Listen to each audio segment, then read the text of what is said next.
Political parties यानी राजनीतिक दल में हमने कुछ पॉइंट्स किए थे और आज हम आगे स्टार्ट कर रहे हैं। और वहां पर 2-3 पॉइंट समझे थे। इंपॉर्टेंस ऑफ पॉलिटिकल पार्टीज, राजनीतिक दलों की क्या जरूरत है, राजनीतिक दलों का क्या अर्थ है, मीनिंग, ठीक है, क्या कार्य है, क्या फंक्शन है, ये पढ़ लिया था। क्या जरूरत है, ये पढ़ लिया था। आज हम चलेंगे आगे। कितने राजनीतिक दल, हाउ मैनी, कितने राजनीतिक दल, हाउ मैनी पॉलिटिकल पार्टीज, ये डिस्कस करेंगे अभी, ठीक है। तो यहाँ पर कुछ पॉइंट्स लिखे हुए हैं, पढ़ के देखते हैं। वैसे तो हमने बात की थी कि इंडिया में मोर देन 750, भारत में 750 से ज्यादा क्या है, राजनीतिक दल है। यानी मोर देन 750 हमारे यहाँ राजनीतिक दल है। और 750 से ज्यादा राजनीतिक दल है, तो उसमें जो हम डिवाइड करेंगे, 2 पार्ट में डिवाइड करेंगे, ठीक है, लिख लीजिए कि 2 पार्ट में हम राजनीतिक दल को डिवाइड कर सकते हैं। पहला प्रांतीय दल और दूसरे राष्ट्रीय दल। यानी कि एक हो जाते हैं आपके लोकल पार्टीज और दूसरी हो जाती है आपकी, एक लोकल पार्टीज यानी प्रांतीय दल, दूसरे राष्ट्रीय दल यानी नेशनल पार्टीज।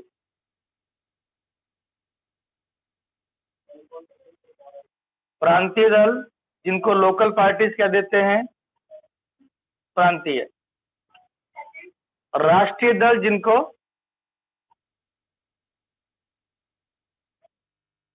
हम लोग कहते हैं नेशनल पार्टी।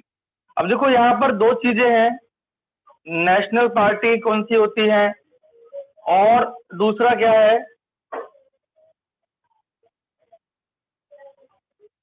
आप यहाँ ध्यान से देखेंगे। एक पॉइंट मैं समझाऊंगा इसको आपको। ये जो पॉइंट है किशन सिंह पटनायक वाला, देखो हिंदी इंग्लिश कुछ बच्चे ऐड हुए हैं अभी जूम पे, तो मैं आपको बता दूं कि हिंदी इंग्लिश में दोनों में समझाऊंगा, थोड़ा ध्यान दीजिएगा, ठीक है। जितने बच्चे ऑनलाइन ऐड हो रहे हैं थोड़ा ध्यान से समझिएगा। यहाँ पर क्या लिखा है, निम्नलिखित काल्पनिक कथा के पीछे प्रेरणा है श्री किशन पटनायक। देखो आप बुक में लिखा है 1930 से 2004, जिन्हें किशन जी के नाम से जाना जाता है, ठीक है। ये 1962 में देवर इलेक्टेड फ्रॉम संबलपुर उड़ीसा। तो कहां से, संबलपुर उड़ीसा से सांसद चुने गए।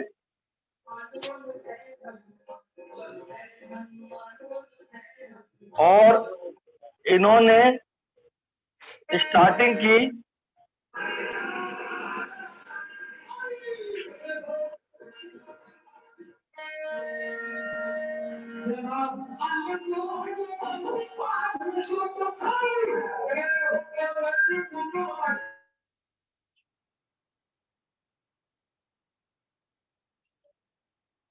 तो इन्होंने पार्टी की एक पार्टी थी इनकी, एक वैकल्पिक ढांचा तैयार करने की बात से किशन जी का क्या मतलब था।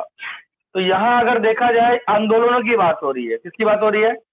और मैंने कल भी आपसे बात की थी कि अभी इससे बढ़िया उदाहरण कोई नहीं होगा जो अभी किसान आंदोलन चल रहा है हमारा।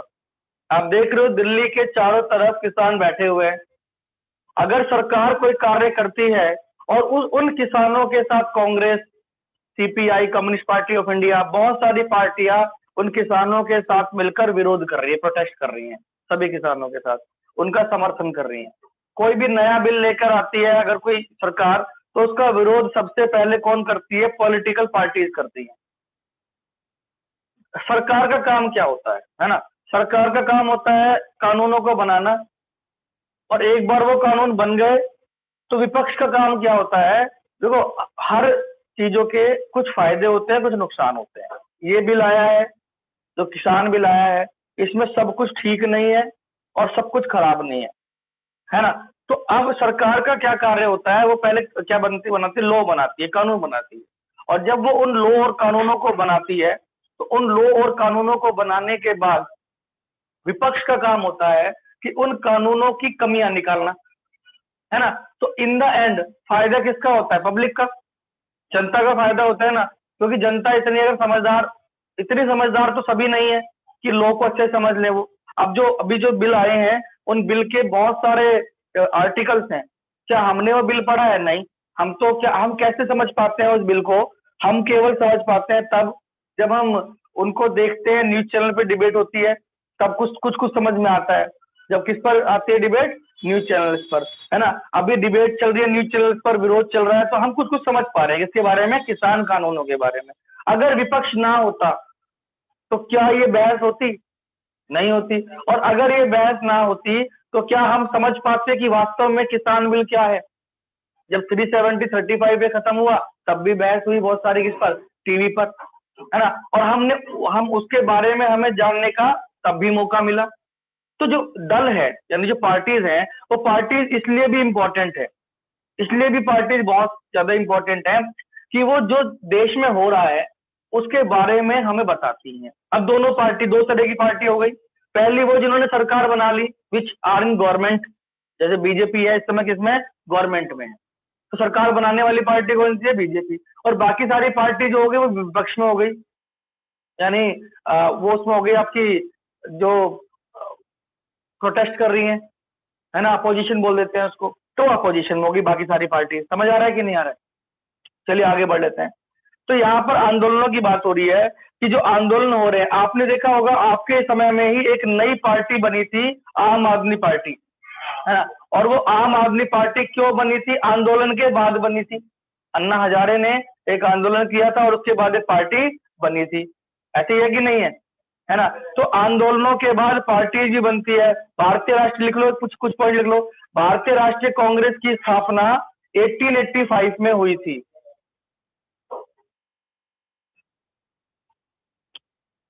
Indian national Congress was established in 1885।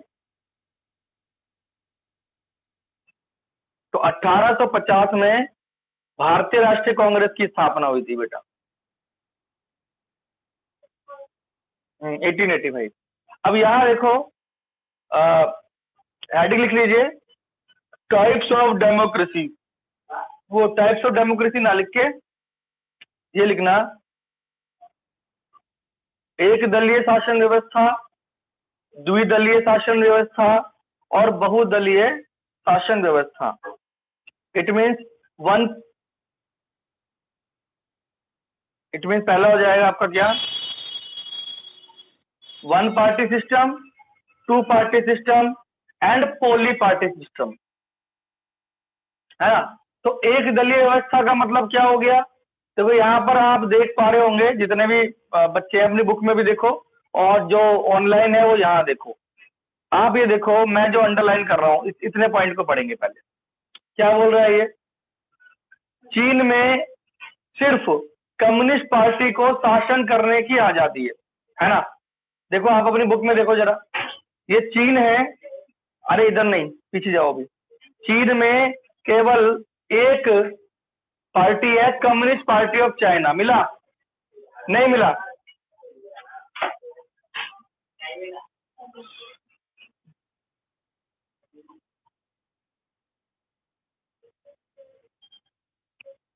देखो जरा,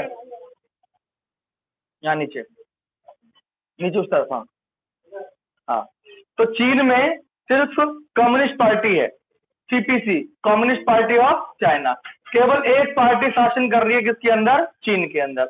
अब मुझे बताओ, क्या ये लोकतंत्र हो सकता है? अब लोकतंत्र का मतलब क्या होता है? लोकतंत्र का पहला मतलब है लोगों के पास ऑप्शन होने चाहिए, होने चाहिए कि नहीं? अगर लोगों के पास ऑप्शन ही नहीं है तो फिर वो अपना नेता कैसे चुनेगी? लेकिन चाइना में एक ही पार्टी है, तो लोगों के सामने ऑप्शन है कि वो किसको चुने? नहीं। इलेक्शन होते हैं चाइना में, लेकिन एक ही पार्टी के लोग होते हैं, तो पहला ऑप्शन गया। भारत में क्या होता है, अगर कांग्रेस ने 60-70 साल राज किया, है ना, 60-70 साल किसी पार्टी ने राज किया, अगर हमें लगता है कि ये पार्टी ठीक से काम कर रही है तो हम उसको अगली बार वोट देते हैं। नहीं लग रहा है कि नहीं कर रही है तो हम उसको वोट नहीं देते हैं। तो हमें एक आजादी है ना बदलने की। लेकिन क्या चाइना वालों के पास ये आजादी है बदलने की? चाइना के पास आजादी नहीं है बदलने की, क्योंकि वहां पर कौन सिस्टम है? One party system. वहां पर केवल कौन सी पार्टी है? केवल एक पार्टी कार्य करती है। कहां पर? चाइना के अंदर। पहली बात तो ये हो गई। दूसरी बात क्या है? हम बात कर लेते हैं ब्रिटेन की और अमेरिका की, है ना। तो वन पार्टी सिस्टम समझ में आ गया। वन पार्टी सिस्टम कहाँ पर है बेटा? केवल चाइना में है। अब बात कर लेते हैं टू पार्टी सिस्टम की, कि जो दो पार्टीज हैं वो कहाँ जो है वो है दो। देखो ब्रिटेन में भी है, लिख लीजिए, मतलब अंडरलाइन कर लेना, ये मैंने करा है इसमें। ब्रिटेन में भी टू पार्टी सिस्टम है, और ब्रिटेन के साथ साथ जो आपका अमेरिका है वहां पर भी क्या है? दो पार्टी सिस्टम है। मैं अमेरिका की बात कर लूं, अभी 3 नवंबर को अमेरिका में इलेक्शन हुए थे, आपने भी न्यूज चैनल में देखा होगा। पहले डोनाल्ड ट्रंप जो है वो वहां के राष्ट्रपति थे, प्रेसिडेंट थे, और अभी जो बाइडेन हो गए। तो वहां पर दो ही पार्टी है, लिख लो अमेरिका की दोनों पार्टियों के नाम। एक तो डेमोक्रेटिक पार्टी है अमेरिका में, एक तो डेमोक्रेटिक पार्टी है अमेरिका में, एक रिपब्लिक पार्टी है अमेरिका में। तो दो पार्टी है अमेरिका के अंदर, और ब्रिटेन में भी दोनों पार्टियों के नाम यही है, रिपब्लिक और डेमोक्रेटिक। अच्छा, ब्रिटेन के अंदर जो संसद है, जैसे हमारी संसद है, हमारी संसद का नाम होता है लोकसभा और राज्यसभा, है ना। तो वहां पर जो ब्रिटेन की संसद है उसका नाम कांग्रेस है, लिख लो। ब्रिटेन की संसद है उसका नाम क्या है? कांग्रेस है। तो एक तो हो गई वन पार्टी सिस्टम वाली बात, एक होगी कौन सी? टू पार्टी सिस्टम वाली बात। अब आ जाते हैं बहुत सारी पार्टियां, जो जिसमें बहुत सारी पार्टियां मिलकर क्या बनाती हैं? सरकार बनाती हैं। अब इसका एग्जाम्पल इंडिया है जी, ठीक है। इसका एग्जाम्पल क्या है? इंडिया। अब यहाँ देखो, मैं ज्यादा पीछे लेके नहीं जाऊंगा, आप यहाँ देखो 2004 के इलेक्शन की बात कर लूं मैं। 2004 के संसदीय चुनाव में, यानी जो इलेक्शन हुए थे 2004 में, तो हाँ 2004 में जो इलेक्शन हुए थे, उन 2004 के इलेक्शन में आप देखते हैं दो पॉइंट लिखे हैं यहाँ पे, देखो। एक तो लिखा है यूपीए, 2004 के इलेक्शन में देखो भाई,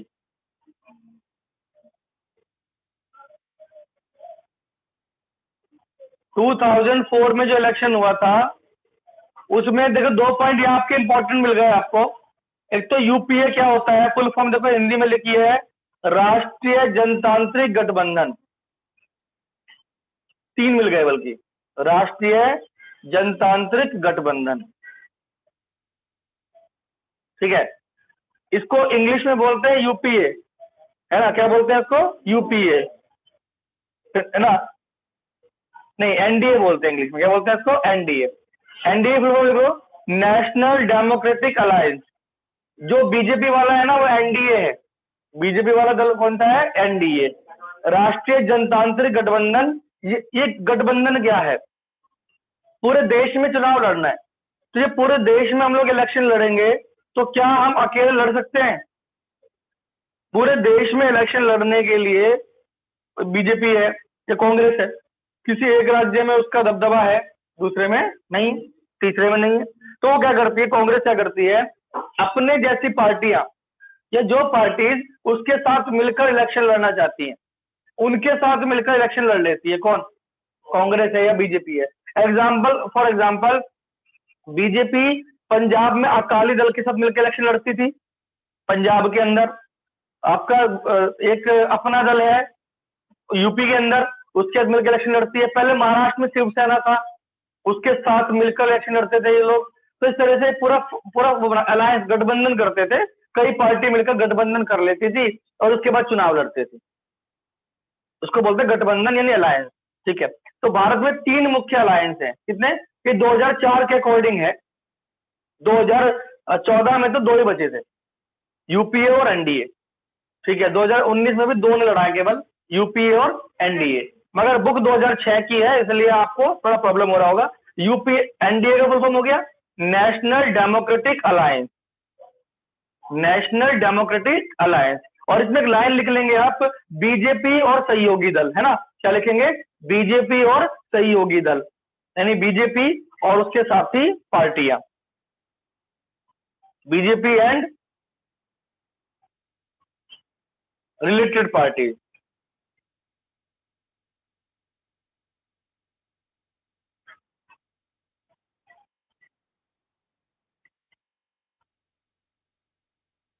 चलिए, एक दूसरा है भाई यूपीए, यूपीए हो गया, एनडीए हो गया, अब यूपीए बढ़ते हैं। लिखो हेडिंग। यूपीए को बोलते हैं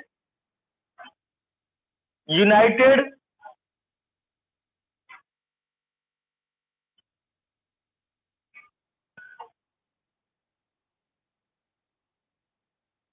popular alliance, progressive alliance, sorry, United progressive alliance. तो यूपीए यानी यूनाइटेड प्रोग्रेसिव अलायंस के अंदर कौन कौन है? यूपीए के अंदर है कांग्रेस और उसके साथी दल, है ना, कांग्रेस एंड रिलेटेड पार्टीज।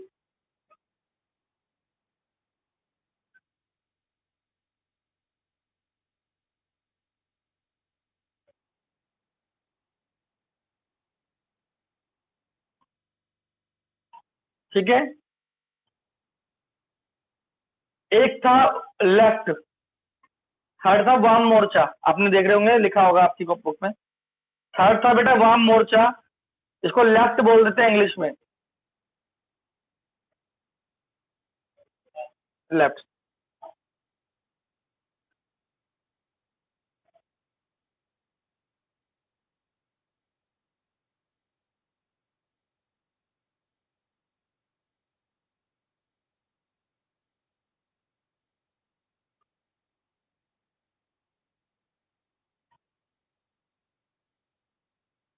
कुछ पॉइंट्स यहाँ देख लो आप। एनसीईआरटी बुक से पढ़ना बेहतर इसलिए है इस समय क्योंकि एमसीक्यू जो आपके पेपर में आने वाले हैं वो इंपॉर्टेंट रहेंगे। एक क्वेश्चन लिखेंगे पहले आप, गठबंधन सरकारों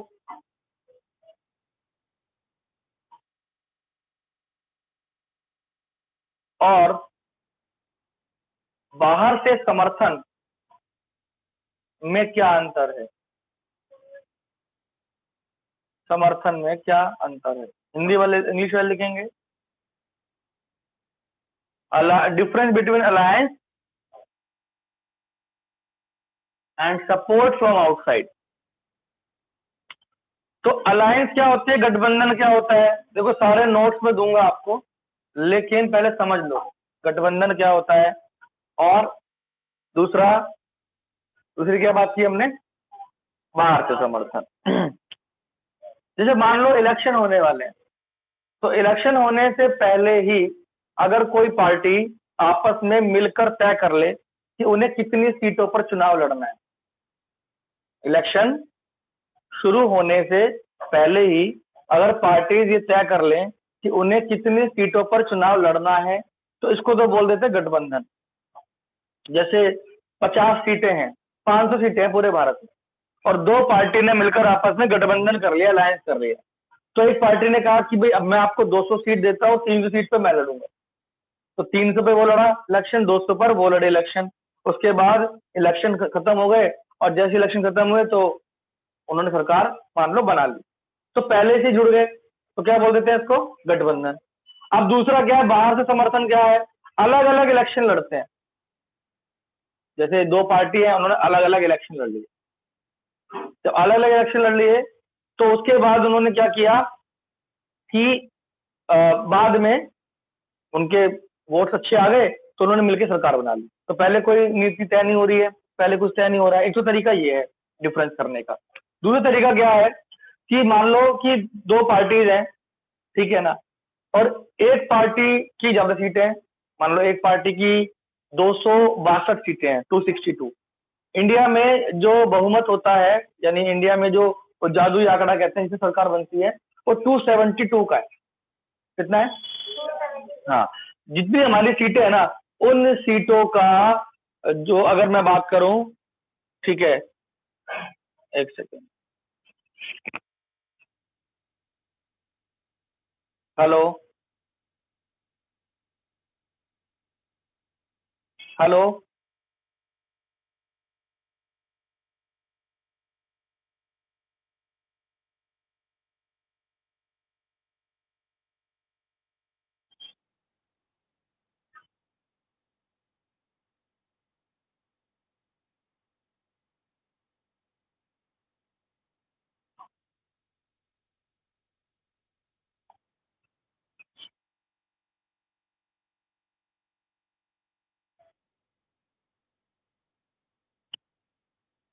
तो दो तरीके बताए मैंने आपको। पहला कौन सा?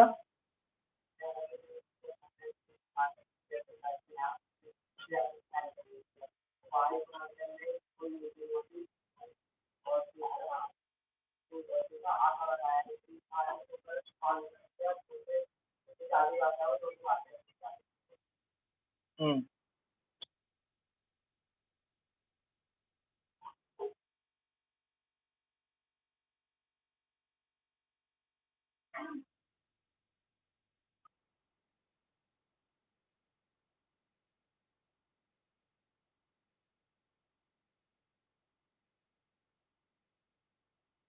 ठीक है, तो वो अब वो सरकार में न शामिल होंगे, न सरकार के अंदर वो काम करेंगे, अगर उन्होंने बाहर से समर्थन दे दिया। 262 सीट अगर किसी की आई है, कितनी आई है? 262 सीट अगर किसी की आई है, तो वो 262 सीटें जो है ना, उसको 10 चाहिए। 262 आ गई, अब कितनी चाहिए? 10। तो पार्टी के जो दूसरी पार्टी होगी 10 सीट देगी, उसके सामने दो दो ऑप्शन होंगे। या तो वो अपना कि कोई बंदा बोले कि भाई मेरे सरकार है, मंत्री बना दो इसको, या सरकार में ये भी काम करेगा।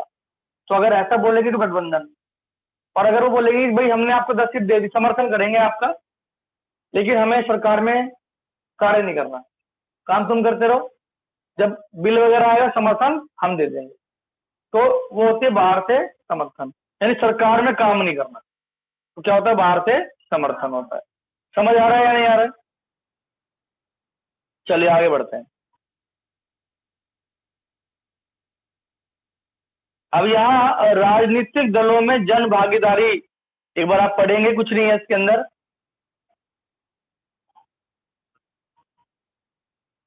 यानी जो सदस्यता है वो बढ़ती जा रही है। अब लोग ना पॉलिटिकल पार्टीज की तरफ क्या हो रहे हैं? आकर्षित हो रहे हैं।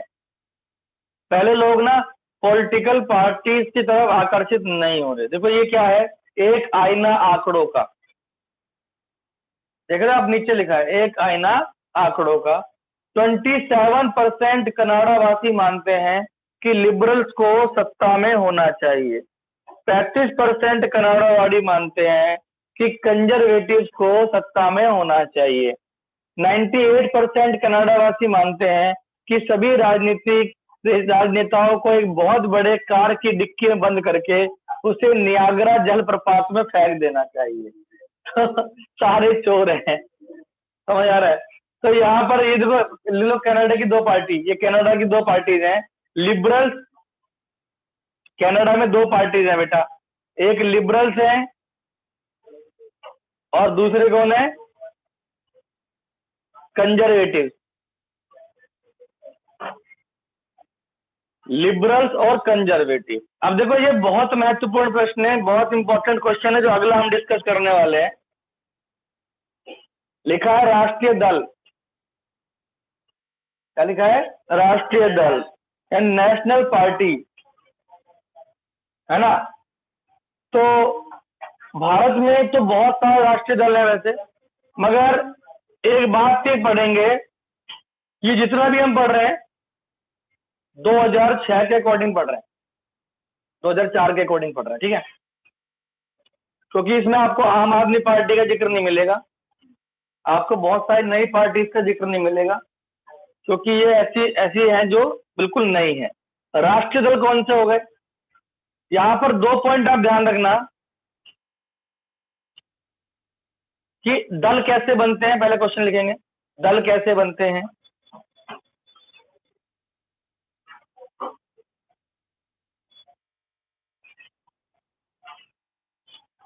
तो दल यानी party, how does party form. तो दल कैसे बनते हैं? सीधे क्या, कुछ नहीं करना होता, चुनाव आयोग के पास जाते हैं। किसके पास? इलेक्शन कमीशन के पास। इलेक्शन कमीशन के पास जाके एप्लीकेशन डालते हैं, और एप्लीकेशन डालकर ये बोलते हैं कि जी हमें राजनीतिक दल बनाना है। फिर इलेक्शन कमीशन उसको मंजूरी दे देता है। 99% मामले मंजूरी मिल जाती है। इजीली कोई भी व्यक्ति पॉलिटिकल पार्टी बना सकता है, कोई बना, आप भी बना सकते हो जब 18 प्लस हो जाओगे, 21 प्लस, सॉरी, क्योंकि 21 प्लस, सुनो, 21 प्लस होने के बाद ही उस पर काम होता है। तो कोई भी राजनीतिक दल बन सकता है। कोई भी छोटा बड़ा बना सकता है राजनीतिक दल को। लेकिन राजनीतिक दलों को दो भागों में बांटते हैं, राष्ट्रीय दल और प्रांतीय दल। राष्ट्रीय दल मतलब नेशनल पार्टी, प्रांतीय लोकल पार्टी। नेशनल मतलब हो गया कि पूरे देश के लेवल पे जो काम करे, उसको हम लोग क्या बोल देते हैं, राष्ट्रीय दल, जो पूरे देश के लेवल पे काम करते हैं। दूसरे वो होते हैं जो किसी एक स्टेट में काम करते हैं, छोटे मोटे, से पीस पार्टी है ना। तो छोटे मोटे लेवल पे काम करने वाले छोटे दल हो गए, इनको प्रांतीय दल कह लेते हैं। लेकिन कोई दल प्रांतीय या कोई दल, हाँ इसका मतलब ये है, ये जो चीजें हैं, इसका मतलब ये है कि देश में हर पार्टी को सर्टिफिकेशन कराना पड़ेगा, रजिस्ट्रेशन कराना पड़ेगा। पंजीकरण का मतलब क्या होता है, रजिस्ट्रेशन होता है। तो देश की हर पार्टी को रजिस्ट्रेशन कराना पड़ता है, नाम लिखवाना पड़ता है। इसको हम लोग बोलते हैं पंजीकरण। देखो लिखा भी है ना आपके पास, पंजीकरण या रजिस्ट्रेशन, ठीक है।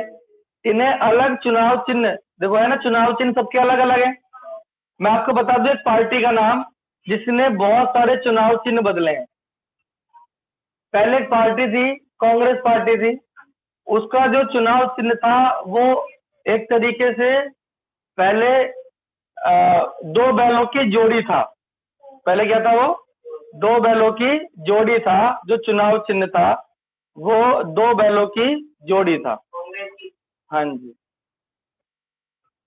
ठीक है। कांग्रेस की जो पार्टी है वो दो बैलों की क्या था, जोड़ी था। चले आगे।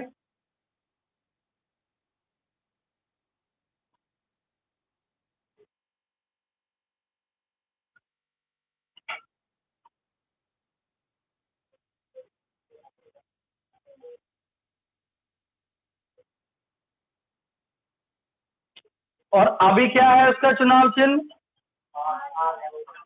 अभी उसका चुनाव चिन्ह हाथ है। नहीं बदलेगा, नहीं, अब क्या बदलेगा। हाँ, भारतीय जनसंघ था उससे पहले, बीजेपी गठित हुई थी। उससे पहले बीजेपी का ही पुराना नाम जो है वो भारतीय जनसंघ है।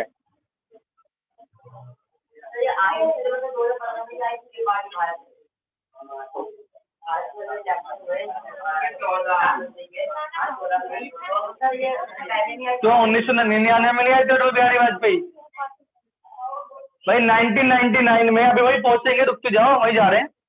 1999 में अटल बिहारी वाजपेयी नहीं जीते थे, प्रधानमंत्री नहीं बने थे 2004 तक। बीजेपी चिल्लाती बीजेपी है ना, अटल योजना, सारी योजना अटल है ना, किसकी, बीजेपी की। तो फिर चलो बातें नहीं करो। तो अगर किसी पार्टी को, अगर किसी भी पार्टी को क्या बनना है, नेशनल पार्टी बनना है, तो उसको दो पॉइंट समझ में आने चाहिए आपको। देखो पहला ये वाला पॉइंट हो गया,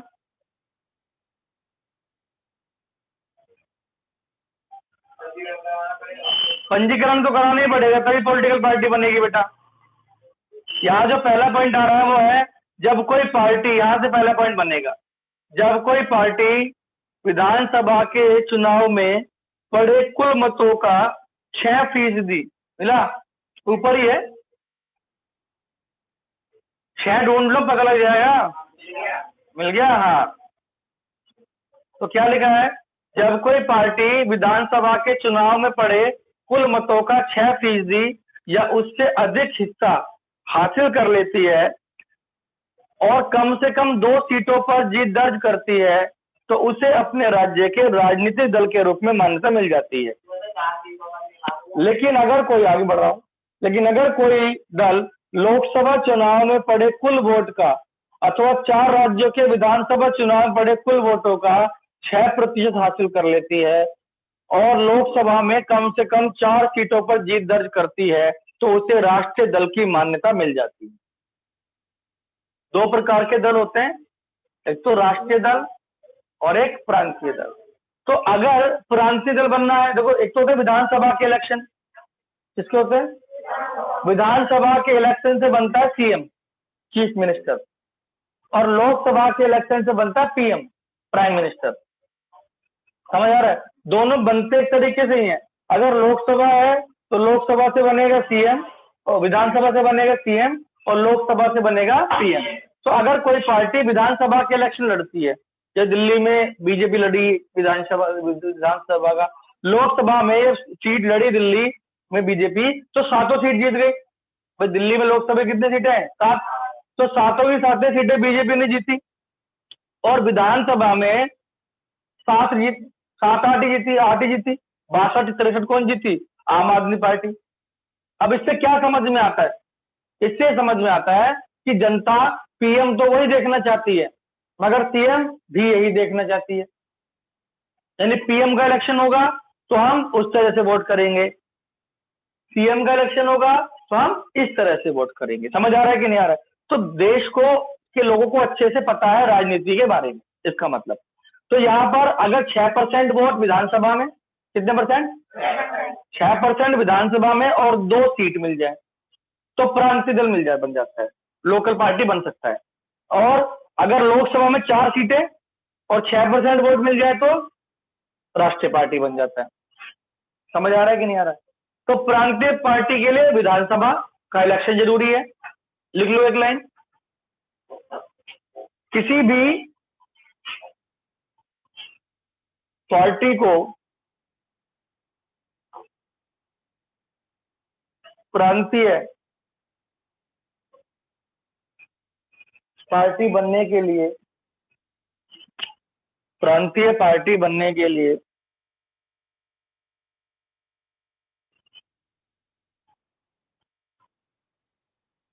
प्रांतीय पार्टी बनने के लिए 6% वोट और कम से कम विधानसभा की 2 सीटों पर जीत दर्ज करना आवश्यक है। विधानसभा की 2 सीटों पर जीत दर्ज करना आवश्यक है, आवश्यक है। ठीक है, ये तो होगी कौन सी पार्टी? प्रांतीय पार्टी विधानसभा में। अब लिखे राष्ट्रीय पार्टी के लिए लोकसभा में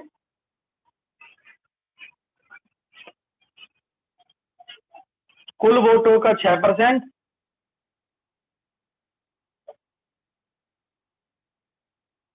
कुल वोटों का 6%, और लोकसभा में कम से कम 4 सीटों पर, और लोकसभा में कम से कम 4 सीटों पर जीत दर्ज करने वाली, जीत दर्ज में कम से कम 4 सीटों पर जीत दर्ज करने वाली पार्टी, सीटों पर जीत दर्ज करने वाली पार्टी पर जीत दर्ज करने वाली पार्टी राष्ट्रीय दल कहलाती है। ठीक है,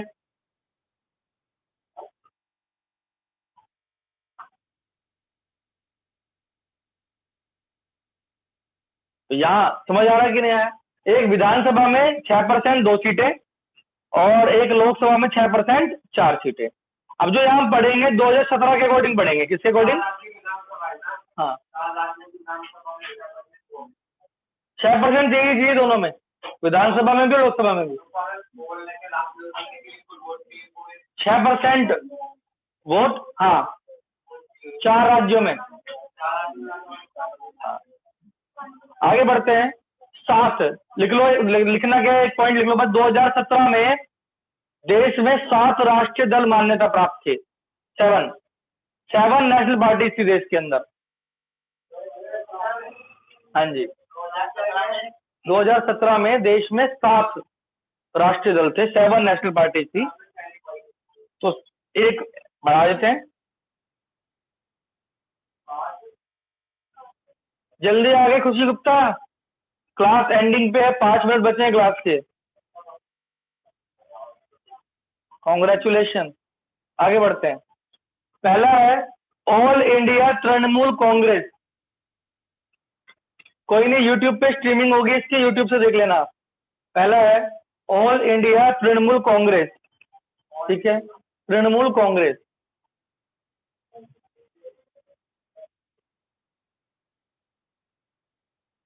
देखो इसमें सारी डिटेल्स लिखी है बेटा, एक करके हम बात कर लेते हैं।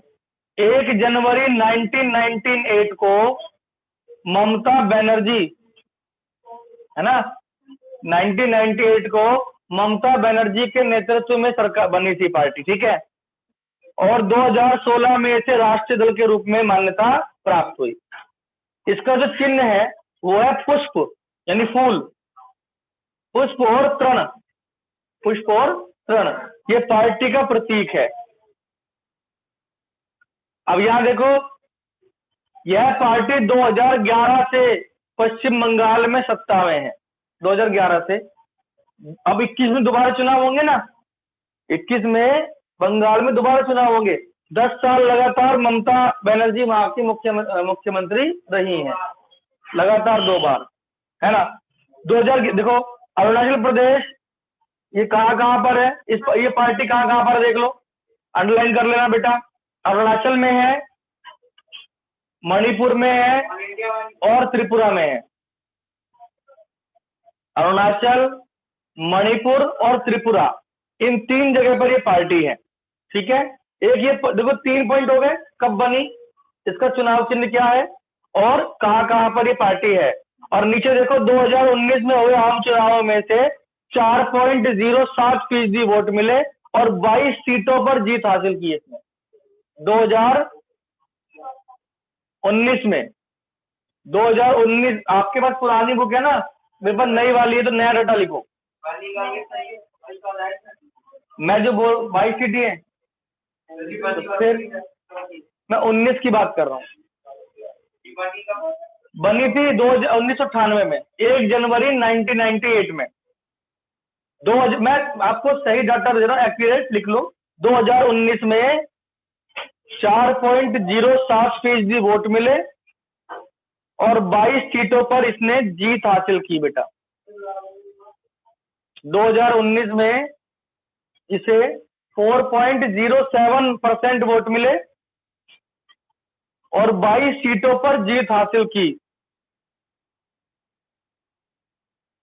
जिससे लोकसभा में यह 4थी सबसे बड़ी पार्टी बनी।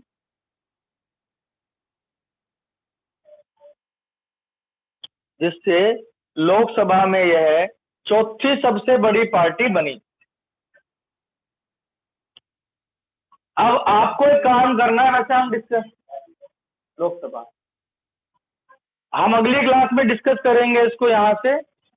और आपको बहुजन समाजवादी पार्टी, देखो नीचे लिखा है कम्युनिस्ट पार्टी ऑफ इंडिया, कांग्रेस पार्टी, इन सभी पार्टी से एक बार नोट बना के देख लेना, अगर तुमसे समझ में आता है ठीक है, नहीं तो अगली क्लास में तो मैं यहाँ करूंगा इसको।